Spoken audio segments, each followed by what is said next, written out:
إليك إله الخلق أرفع رغبتي وإن كنت يا ذا المن والجود مجرما.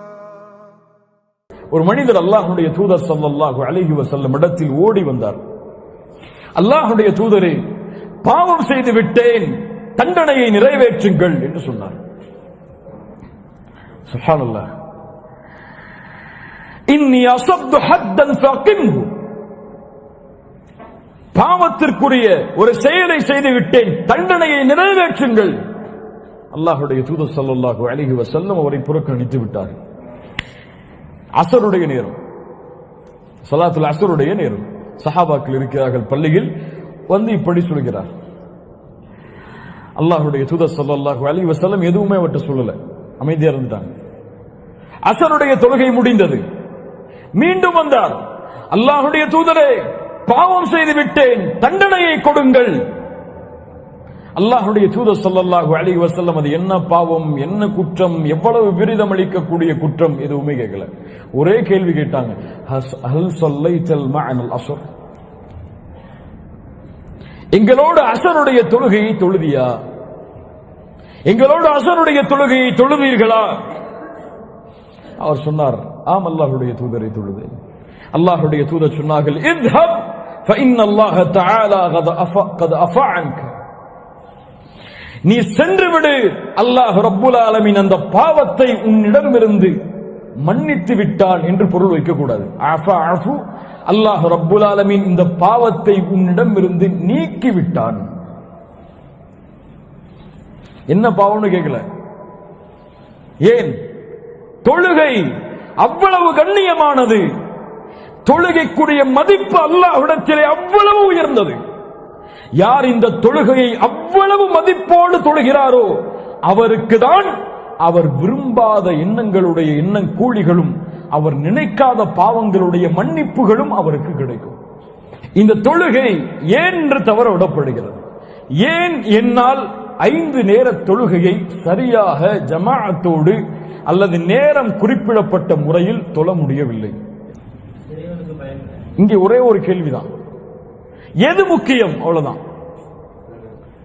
நான் சொல்லிடுறேன், எது முக்கியம்? இந்த கேள்விக்கு பதில் தெரிஞ்சா நம்முடைய வாழ்க்கையில் எது முக்கியம் எனக்கு தெரியும், உங்களுக்கு தெரியும். ஒரு தொழில் நடந்து கொண்டிருக்கிறது, ஒரு மீட்டிங், உலகத்தில் இருக்கும் எல்லா வல்லுநர்களும் ஒன்று சேரக்கூடிய ஒரு சபை. அங்கே எனக்கும் ஒரு அமர்வு, உட்கார்ந்து கொண்டிருக்கிறேன். அதான் சொல்லப்படுகிறது பள்ளியில், அல்லாஹு அக்பர் அல்லாஹு அக்பர், அதான் சொல்லப்படுகிறது. இந்த நேரத்தில் என் உள்ளத்தில் ஒரு கேள்வி வருகிறது.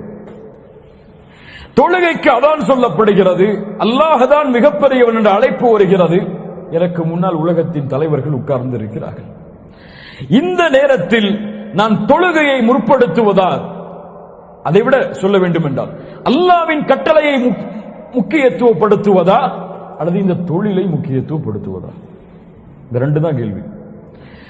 யார் தொழிலை முக்கியத்துவப்படுத்துகிறார்களோ அவர்கள் விரும்பினாலும் விரும்பவில்லை என்றாலும் அவர்கள் அல்லாஹுவை விட, அல்லாஹ்வின் கட்டளையை விட தொழிலுக்கு தான் தங்களுடைய வாழ்வில் முக்கியத்துவத்தை ஏற்படுத்தி வைத்திருக்கிறார்கள்.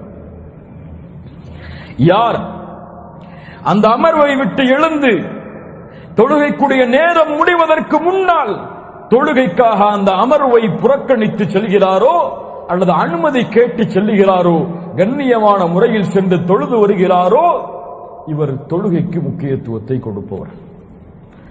அதாவது அல்லாஹ்வுடைய கட்டளைக்கு முக்கியத்துவத்தை தருபவர். என் வாழ்வில் வரக்கூடிய எல்லா நிலையிலும் இதை பொறுத்து பார்த்தால், என் ரப்பு எனக்கு முக்கியமா, என்னை படைத்தவன், பரிபாலிப்பவன், உணவளிப்பவன், இந்த வாழ்வாதாரத்திற்கு சொந்தமானவன், இவன் எனக்கு மிகப்பெரியவனா, அல்லது என் தொழில், என் வருமானம், என் குடும்பம், என் திருவிழா, என் வீட்டு நிகழ்ச்சிகள், இது என்னுடைய வாழ்வில் மிகப்பெரியதா என்ற கேள்விக்குரிய பதில், அல்லாஹ் மிகப்பெரியவன் என்று யாருடைய உள்ளத்தில் எழுகிறதோ அவர்கள்தான் வெற்றியாளர்கள். யாருடைய உள்ளத்தில் எழவில்லையோ அவர்கள்தான் நஷ்டவாளிகள், தோற்றவர்கள். வாழ்வின் யதார்த்தத்தை, உண்மையை அறியாதவர்கள். ஷைத்தானுக்கு தன்னை அடிபணிய வைத்த முற்றிலுமான அடிமைகள். அல்லாஹ் ரப்புல் ஆலமீன் அந்த கூட்டத்தில் இருந்து நம்மை பாதுகாப்பானாக. வாழ்வில் ஒரு 10 நிமிஷத்தை கூட ரப்புக்காக ஒதுக்க முடியாத நஷ்டவாளிகளை விட வேறு யார் நஷ்டவாளிகள்? ஒரு 5000 திர்ஹம் அல்லது 10,000 திர்ஹம் சம்பளத்தை கொடுக்கிற ஒரு முதலாளிக்காக ஒரு நாளில் எத்துணை நேரத்தை அவர் ஒதுக்க சொன்னாலும் ஒதுக்க தயார். இன்று நோயை என் ரப்பு கொடுத்தால் அவனை தவிர யார் நீக்க முடியும்? எவ்வளவு கோடிகளை செலவழித்தாலும் அந்த நோயை என் ரப்பை தவிர யாரும் நீக்க முடியாது என்று நம்பிக்கை கொண்டிருக்கக்கூடிய முஸ்லிம் ஏன் ரப்புக்காக அந்த நேரத்தை அவன் இழப்பதற்கு தயாராகவில்லை? இந்த கேள்விகளுக்கெல்லாம் பதில் இல்லை. எவ்வளவு முறை கேட்கப்பட்டாலும், இன்று கேட்கப்பட்டால் நாளை துஹருடைய தொழுகைக்கு இந்த கேள்வி நம்முடைய உள்ளத்திலே வராது. நஃப்சுல் அம்மாரா, நித்திக்கக்கூடிய உள்ளம் நம்முடைய உள்ளத்தில் இல்லை. ஏன் செய்கிறாய், எதற்கு செய்கிறாய், அல்லாஹ் பார்க்கிறானே, செய்யலாமா செய்யக்கூடாதா என்ற ஒரு எண்ணமே நம்முடைய உள்ளத்தில் ஏற்படுவது கிடையாது. சகோதரர் கூறியது போல, கல்லா பல் துஹிப்பூனல் ஆஜிலத வ ததரூனல் ஆகிரா, நீங்கள் உலகத்தை தான் விரும்புகிறீர்கள்.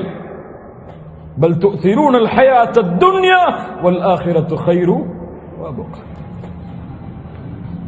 பல் இன்ன ஹாஉலாஇ யுஹிப்பூனல் ஆஜில வ யதரூன வராஅஹும் யௌமன் தகீலா. குர்ஆனுடைய பல வசனங்கள் சொல்கிறது, அவர்கள் உலகத்தை தான் விரும்புகிறார்கள்.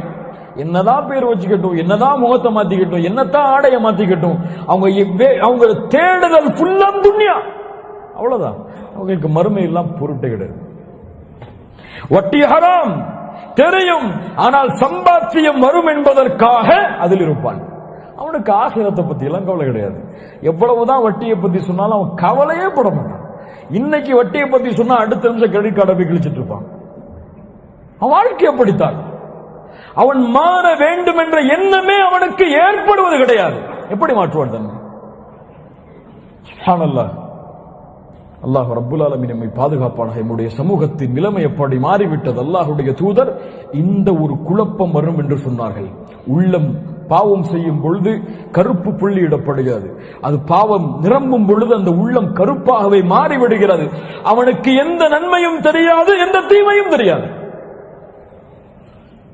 தூதர் சொன்ன வார்த்தை அது. எந்த நன்மையும் அவனுக்கு புரியாது, எந்த பாவமும் புரியாது. அவன் வாழ்க்கை துன்யா துன்யா துன்யா ஓடுவான். ரமதான் வந்தால் வாழ்வை கொஞ்சம் மாற்றுவான். ரமதான் முடிந்து விட்டால் மீண்டும் அதை தொடருவான். அல்லாஹ் ரப்புல் ஆலமீன் நம்மை பாதுகாப்பான்.